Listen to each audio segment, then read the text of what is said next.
What's going on, everyone? Welcome back to another video. Today, we're going to be doing a recap for UFC Fight Night, Oliveira versus Bautista. Overall, I'd give this card a 6 out of 10. There weren't a lot of finishes, but some of the fights, were really good, barn burners and everything. But there were definitely a few really bad moments we'll get into. Excuse me. So we're going to start off from the main event and work our way down, giving a few things I've picked up on. But here we go. So main event, Mario Bautista versus Vincius Oliveira. I thought this was just pure domination from Mario. Oliveira had such a fucking weird game plan going into this. He started by shooting, shooting. He also went for a trip, which led to everything. So in the second round, goes for a trip and ends terribly. Mario Bautista tries for a Kimura. Oliveira fights out of it, and while still having the Kimura grip, does such a beautiful back transition to a back take, and like literally not even a second into a rear naked being sunk, Oliveira taps. And I've seen a lot of people be like, "Oh, he must be injured or something," but I think he's just a weird fighter, Oliveira, not Bautista. Bautista, he's really good. I've known he's really good. His patchy mix performance, yeah, it's patchy mix. He still looked great.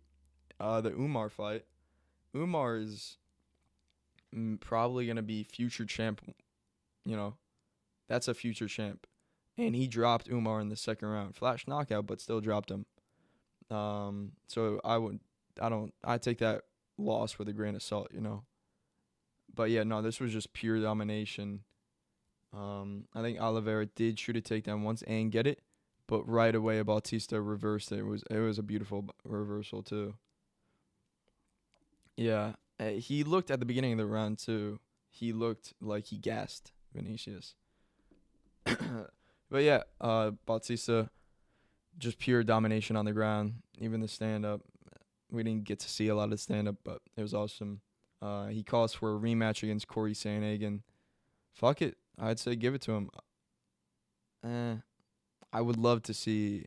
I and a lot of people would love to see Corey versus Sean, but I don't know if that's gonna happen. And if it doesn't happen, fuck it, give Mario versus Sandhagen too. Fight night main event maybe in like a city. That'd be good. All right, on to the co-main. Amir Albazi versus Kyoji Horiguchi. This was just domination too. Domination on the feet. Horiguchi looked fucking amazing. I don't think Albazi, he shot a lot. I don't think he got one. Yeah, he shot for 7 takedowns. He didn't get one. Horiguchi looked amazing. Oh my, 99 total strikes versus 20. It looked like a bit of like a Brandon Moreno versus Albazi performance. If this was 5 rounds, I think it would look a lot more like it because Horiguchi was just lighting him up on the feet, stumbled him a couple times. It was just amazing. His jab, just like Moreno's jab on Albazi, bloodied up his nose. It was such a good performance. Definitely not title shot. Yeah, definitely not title shot contention. I think he probably needs one more against. I don't know. I'd say Royval. I could see a Royval versus Horiguchi maybe feature fight on a pay-per-view, or not really pay-per-view, a numbered card. But yeah, this is just a recap. I'm not going to go over what I think every winner should get. But no, I do think he should get top 5, 100%. Albazi shouldn't even be in the top 5. I know he was ranked 6, but yeah, pure domination for Horiguchi. It was great. If it was 5 rounds, that'd been brutal. But yeah, pure domination. UD win, Horiguchi. the featured fight, Jailton Almeida versus Rizvan Kuniev. I don't know what to say. This was just a fucking terrible fight. And I'll say this, Jailton, and we'll get to another fighter who did this, looked surprised at the result, when there were scorecards were red and shit. He looked like, oh, I thought I did enough to win. Nah, that shit was garbage, honestly.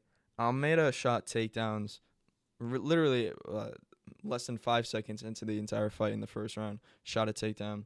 Rizvan defended it. I don't even think he shot 8 takedowns. Didn't get any. Rizvan, holds him against the cage. And this is the weirdest thing. Rizvan, he didn't really even hold him against the cage. He would have him by his hands, right? Maybe one hand on the hip. Doesn't even look like it's like he's pressuring into the fence. And Jailton, he wouldn't even move. He would literally hold his hand too. There was one shot that they looked like they were just, giving a nice little handshake in the fight. It was absolutely it was just terrible. I don't know what, Almeida is doing with his career.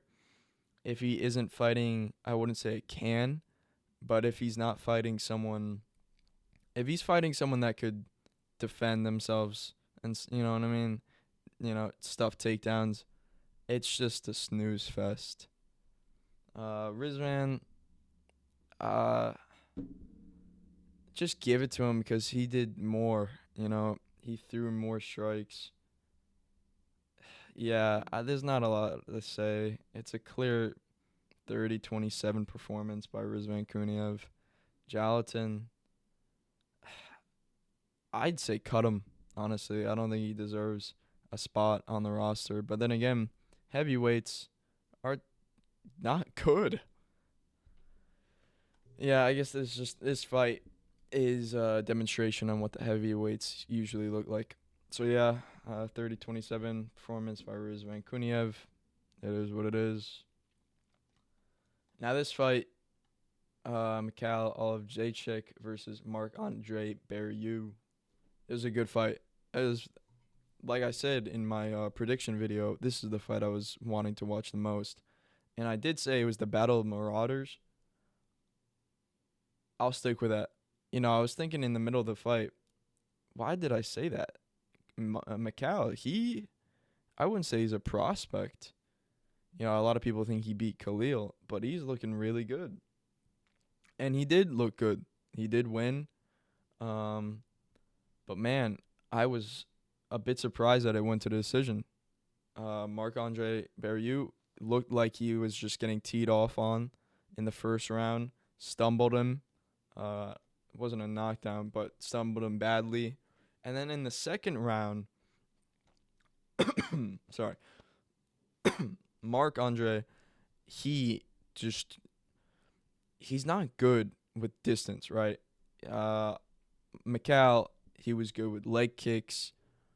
His body work in this fight really helped him, I think, especially in the third round. But Barrieu, he's great in the clinch, and that's exactly what he did. He got in the clinch with Mikhail, and you could see the difference in clinch skill, which is crazy. But Barrieu was just hitting him with, dirty boxing shit. Uppercuts, elbows, and stunned Mikhail a couple of times. Like, it was looking really good for Mario. It looked like Mikhail was going to get finished. But he didn't. He hung in there, and he got to the third round, and it was 1-1. I gave it 1-1. I gave it the first round to Mikhail, second round to Barrieu. And then in third round, it just seemed like the body shots from Mikhail were just too much and really slowed down. They were both really tired, but it looked like the body shots really slowed down Barrieu, which eventually, made it clear for a 10-9, 10-9 round for Mikhail. Jesus. Let me take a sip of water real quick. Sorry. But yeah, it was a really good fight. I'm surprised it went to judges, but I'm happy it did because we needed it, especially before a terrible performance by Jonathan Almeida. But yeah, it was a 29-28 decision for Macau. What the fuck am I saying? Next fight. Now, this was a really good fight, too. Gene Matsumoto versus Farid Basharat. This was a really good fight. And I would even say, like, really evenly matched up against people. Win. Split decision is a bit crazy, though. I didn't have it a split decision. I had it the first and second round for Basharat and the third round for Matsumoto. Wait, did I? Was it the other way around? Hold on. No, I think it was. No, yeah. Third round I gave to Gene. But it was a great fight. The power seemed to really go for Basharat. Great takedown defense from Basharat. In the third round, scored a couple takedowns that really, won him the round and then eventually won him the fight. In the second, stunned Matsumoto with a right hand. It was really good.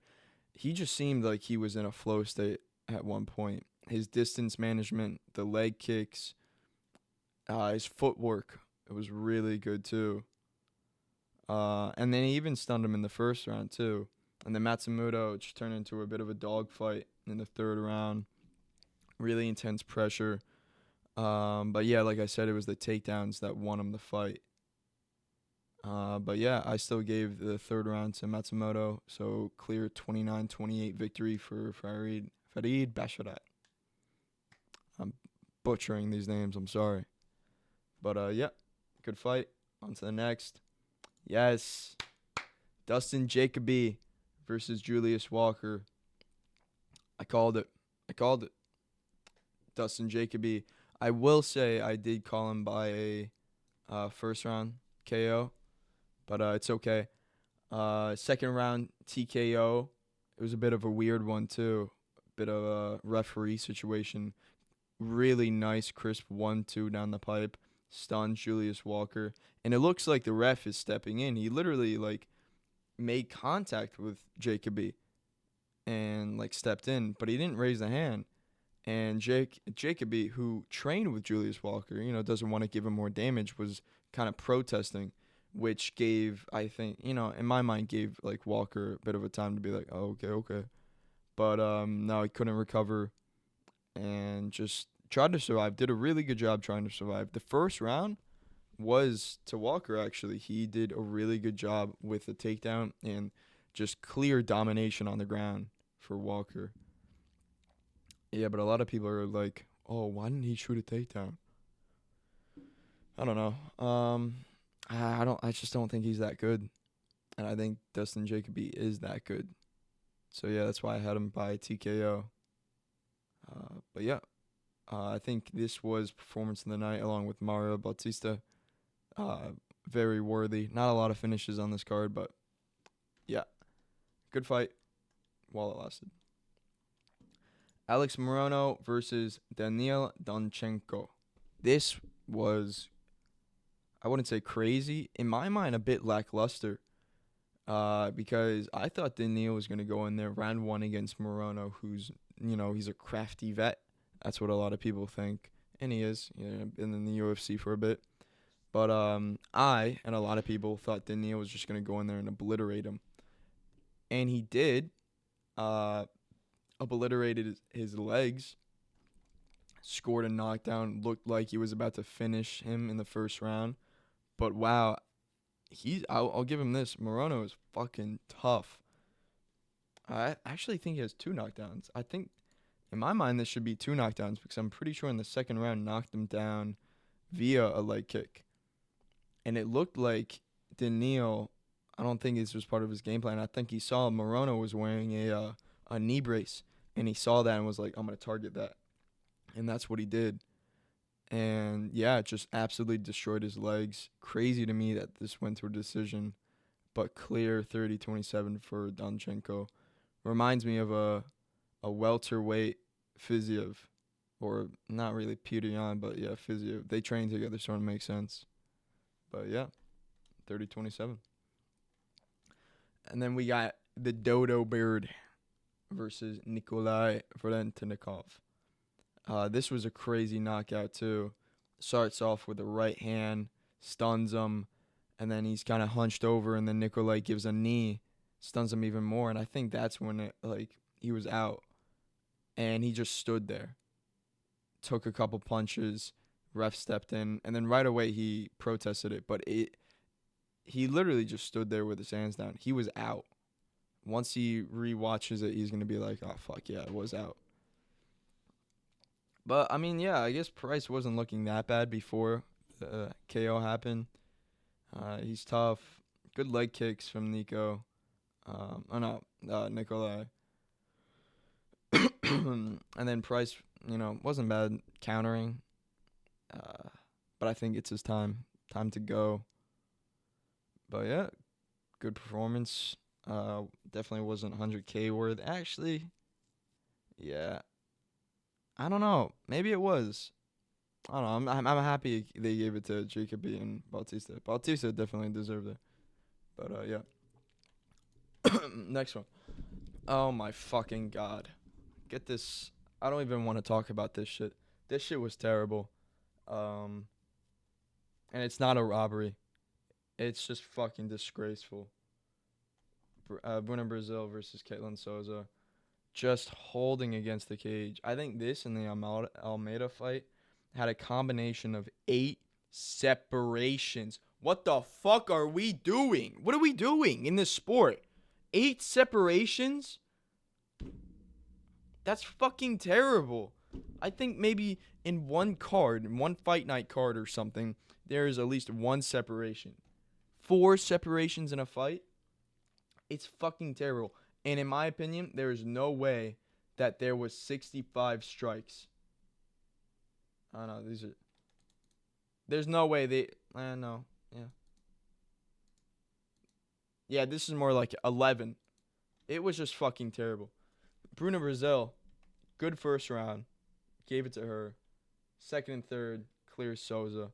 Just because Brazil didn't do anything. And even when Caitlin Souza was not holding her against the cage, she wasn't throwing anything. She wasn't. I don't know. But fuck. In the third round, the funniest thing was in the third round, Caitlin Souza gets a takedown, does nothing. The entire fight, she was trying for it. She doesn't do anything. 29-28 Souza. Whatever. Javid Basharat versus Gianni Vasquez. Didn't cover this. Didn't know who the replacement was, so I didn't cover it. But really good fight. Javid drops him in the first. Gianni comes back in the second and tied third round. I think Gianni probably gassed a bit. And then Javid just scored a takedown. Got him. Gianni, I will say, I think he deserves to be in the UFC. He was trying to stay busy on the ground. He was throwing up submissions. At one point, he attempted an omoplata, which you don't see a lot. But yeah, I think it was. I thought it was really nice. I thought it was a pretty good performance by him, even though he lost. I think he should stay in the UFC. This was like 2 days notice. I'm for sure. But yeah, good win by Javid. 29-28. Wayne Kong, Eduardo Mora, 29-28 win for Wayne Kong. I was very scared in the second round. Clear domination on the ground for Mora. And then in the third round, she gassed, honestly. That's what happened. Wayne Kong almost got a rear naked choke, just wasn't in the right angle. Knocked her down in the first round, did some good ground and pound. But yeah, I thought Wayne Kong looked really good, except for the second round. I guess her grappling isn't that good. And I think she mainly won because Mora gassed out. But bloodied her up, that's for sure. Good fight, anyways. For a women's fight. Wow, this was a crazy fight. Round 1, Jacob looked really good. His striking, literally 5 seconds in, lands a clean right hand on Muin. Muin, that's his name. Lands a clean right hand, and you think, oh wow, this is looking good for Jacob, and it was. I gave him round one, and then in the second round, it started really good. Landed a good body teep that actually hurt Muin. Visibly in pain, visibly in pain. Shoots for a gilly and everything. Doesn't have it, and then kind of starts to look bad for Jacob. His striking doesn't look that good. Shot 0 takedowns, which was weird to me. But his striking was a bit sloppy. In the third round, it was looking really bad. I will say Muin, really low fight IQ too. Holding him against the cage while he's destroying him on the feet. Jacob was literally throwing like spinny back kicks, but it looked like he was trying to roleplay a fairy. It was fucking weird. I don't know. But the crazy thing is, 1 second left. Muin shoots for a takedown. Jacob reverses it, goes for the gilly, gets a mounted gilly. With 1 second left, Muin taps. In this controversy, Muin says that, he heard the bell, so that's why he tapped. But no, I don't think so. He could say whatever he wants. People can say whatever whatever they want. He tapped from the gilly. And that is exactly what I had him by. I had Jacob Whiplash winning by a guillotine. I said in my prediction, if you go watch it, he has a mean gilly. And maybe the way that he got it was different. But a gilly's a gilly. I also said round 1, so that's wrong, but whatever. A gilly is a gilly. Good win. Decent performance by Jacob. Yeah. Claudia Segula versus Priscilla Cacarera. This was an interesting fight. It wasn't boring like the Bruno Brazil fight. It was alright. I will say this. I don't know who the fuck Cacarera Priscilla's striking coach is. But they need to tell her to stop fucking. I don't even know if she was like fully committing it, but it looked like she was throwing Superman punches just for a regular cross. Like every time she would like throw a cross, it literally looked like she was trying to do a fucking GSP Superman jab or a cross. It was, I don't know what the fuck she's doing. But this was an alright fight. Clear 30. No, it wasn't a 30-27. I don't know why. But it was a clear 29-28. Like I said in the beginning, Almeida and Priscilla, they both acted surprised that they that they lost. Priscilla definitely lost. She had so much more damage than Segula. It was just crazy to me. Segula, good, lateral movement, combinations really good. Leg kicks, volume, just everything. Priscilla couldn't really land shit. But yeah, in the third round, Priscilla had, a good time with the leg kicks. I think she should have done that in round 1 and 2. Maybe the result would have been different. Who knows? But 29-28, Claudia Segula. And yeah, that was the card. I did pretty good on picks. I got 3 wrong. So in total, besides the Vasquez fight, which I didn't call for, I was 9 out of 12, which for my, first predictions and everything for YouTube, I think that's pretty good. I'm happy. And like I said, I gave the card a 6 out of 10. Overall, good fight. For the main event, Oliveira, definitely not top 5 worthy. Definitely not top 10 worthy. He beat Kyler Phillips, who's not that good. So, yeah. Thank you guys for watching. I really appreciate it. Stay tuned for this upcoming Tuesday. I'm going to be releasing a video. And then Thursday, I'll be probably doing a random video too. And then next week, I'll be doing predictions for Strickland versus Hernandez, which I'm looking forward to. So yeah, like I said, thank you for watching. If you did enjoy it and want to watch more, drop a like, drop a sub. You know what I mean? But yeah, appreciate it. See ya.